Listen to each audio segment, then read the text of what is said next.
a lot there, right? The masculinity, the anxiousness, it's all there. And this is the thing, I find that shifting anxious attachment is something that's very, very doable. I've done with multiple men, right? I think they're the most likely to come forward and do the work. They're probably the most likely to go into therapy, right?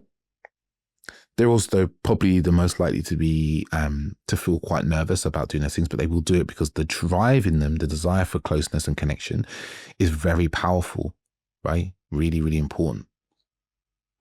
So what do we do to shift it? What do we do to shift this anxious attachment? There's a lot that you can do, right? And I'm going to just try and encapsulate that in here in some of the work that I have done with people. The first stage is always awareness. Is getting aware of your patterns and habits. Like, how do I chase connection, for example? What are the triggers that make me feel anxious? What are the triggers that a partner does or in dating that I start to worry about abandonment, or I start spiraling to thoughts that I'm going to be alone forever? You know, it might be dating apps, right? You go into dating apps and you start sending messages and you find, oh, no one's replying to me. And you start spiraling into these thoughts of, I'm going to be alone forever. Like, is something wrong with me as a man? You end up in tears and crying and sadness like every time you go near dating apps, for instance. That's one of the patterns. Yeah. It's to start to look at what the pattern is. What is it? Right. So you can spot it when it happens and you can start to catch it and be like, oh, wait a minute. It's not the truth. Yeah. The thoughts I'm having about this is not necessarily the truth. This is the thoughts I'm having about this. Yeah. To notice that, there's a set of thoughts I'm having. It's not the truth. And understand the fear that's beneath it as well, right? The illogical fear that's there. And the story. Yeah. What's the story as well? Just getting an understanding of the landscape. Like, oh, I get anxious when my partner doesn't respond. The fear is that they're going to leave me. They're going to abandon me. Abandonment fear. The story is that, they don't like me anymore. They don't value me anymore. They're going to leave. Where does this come from? Yeah. Was it that your father used to go away for long periods of time and didn't tell you, or you had a partner, a girlfriend when you were at school and the same thing happened, right? It's to see where you're taking the past and you're bringing it into the future with all the feelings and emotions. So this is a really important aspect. Another aspect I see is as this emotional regulation, self-soothing, being able to be with the discomfort. Because what happens with anxious people a lot is that they start to feel a buildup of anxiety and feeling, right? You know, they're dating somebody and the person hasn't replied for a few hours. So they start racking their brains for what happened. They start reading the messages again and just get spiraling more into more anxiety and worry, anxiety. And then they convince themselves that they need to take some action. They need to send another message. They need to apologize for something. They need to explain something. Yeah. They need to do an outward message to dissipate this feeling of anxiety. Yeah. And this can be as extreme as, and I've read some things where I heard of a woman who the guy she was dating cancelled the date, and then she drove past his house, right, to see if he was actually there. Right. Now that technically is stalking. Yeah. But she, in her thought processes, was like, I want to catch him. I want to get some certainty about what's happening. She was in uncertainty, even though he told her she was 6. She didn't believe it. So she was seeking certainty. It's a really important part of anxious attachment, is this seeking of certainty, even if it's negative certainty, right? And that can be done through story creation, right? In the mind, wanting a story. So this is where self-soothing practices come in, right?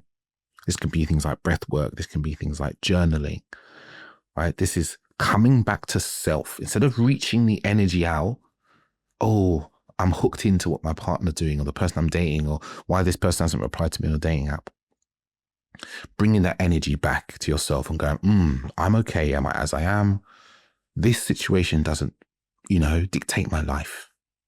Yeah, I can give myself enough love. I don't need to keep reaching outside of me.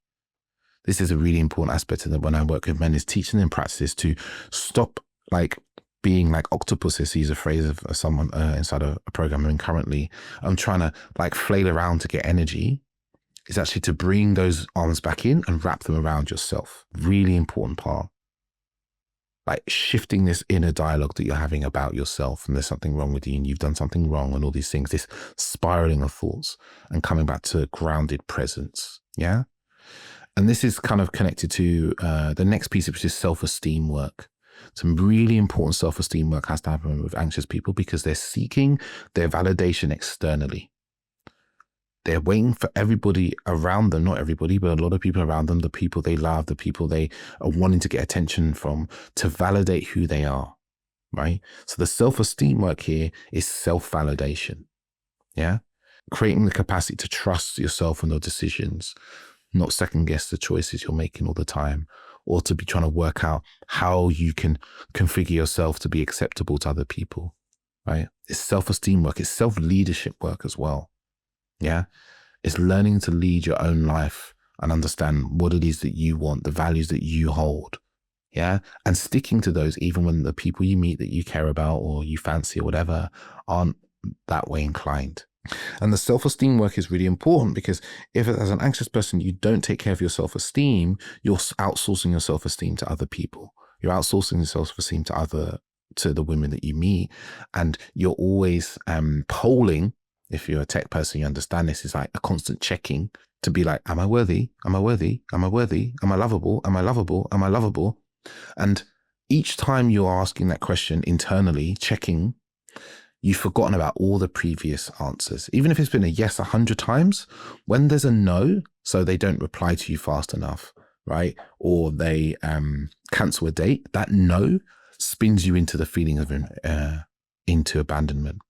So you have to bring all this energy back that you're putting out to get validation and so forth, and bring it back to yourself, right? And give it to yourself. So the self-esteem work's really important. Leading life, getting grounded in who you are more and more and more. And this is a practice, right? It doesn't happen overnight, right? And a really important part is like building up this nervous system capacity for discomfort, emotional discomfort, even physical discomfort. Yeah. Because when our nervous system is not good with discomfort and pain, right? Uncomfortable emotions, you're going to do the thing I described before, is you're going to always look to dissipate it with some action. Yeah. You're going to dissipate like, oh, I feel uncomfortable because I don't have anybody who loves me right now. Or I don't have a boyfriend, a girlfriend or a boyfriend. So I'm going to go on a date with somebody just so I can feel some validation. Oh, I went on this date. Oh, it was nice to have the validation. Oh, they said they don't want anything serious. But actually, maybe if I just love them, I'm there, they'll change their minds, right? The lack of self-worth here of someone telling you what they want and you not listening to it, lack of self-worth. People with self-worth will just go, oh, well, I'm worthy of the thing I want. Okay, cool. Well, I bid you farewell. Had a great day, but it's clear that you don't want what I want. No problem. That's okay. Like, bye. The person without self-worth will be like, oh, let me try and massage who I am. I don't think I really deserve the thing I want. So maybe I'll just take these crumbs of what someone's offering me. Yeah. And this is where we get into situations as anxious people, where you're in dating and relationship situations where they're not really what you want, but they're just so you have somebody. Self-esteem work. Yeah. Coming back to self. Right. And this is where having, like I said, I've worked with a lot of men around this. Having a coach or a therapist can be really useful, particularly a coach. Like therapists, depending the type of therapy. Talk therapy can sometimes just be talking and you don't lead to any actions or changing in choices and decisions. You're just cycling around in like, oh, am I anxious attachment with coaching? And the coaches I know and I am, it's like we're really looking at you making different decisions and choices. So self-esteem is so important for anxious people. Cultivating powerful communication as well. Communicating your needs, your wants, your boundaries, your desires. Because when we're not self-confident, when we're not got self-esteem, we just hide all those things in the hope that we'll just be given them, right? Or we think it's too much. And obviously there's a balance to not just meet someone and go, these are all my relationship needs, these are all my needs right now, 2 minutes after dating them. But if you've been with a partner, for instance, and this is a really standard one I've seen with people, they're with a partner, you're with a woman, and you want kids, but you don't bring up the topic because you're so scared of them not agreeing with you. So you're in a relationship for a year, 2 years, and then you have a conversation, you realize they don't want to have kids, but you do. But you stay in the relationship because you hope they'll change their mind. Yeah? Because you don't believe that you can really go out and get what you want outside of this relationship. Because there's a fear of being alone. There's fear of not having somebody, right? So it's this powerful communication of expressing yourself. And some of this is like real grounding work of being able to be grounded in the things you want, being able to hear the discomfort, the action you don't want, or the response you don't want from someone like, oh no, I don't want anything serious, and be able to stay grounded in the moment, not spiral into your thoughts and emotions of abandonment and so forth. And this comes from self-awareness work, this comes from embodiment work and so forth, to be able to have that groundedness. Like, look, this thing isn't going the way I want, but it's okay because I'm not going to collapse into catastrophizing everything in this moment.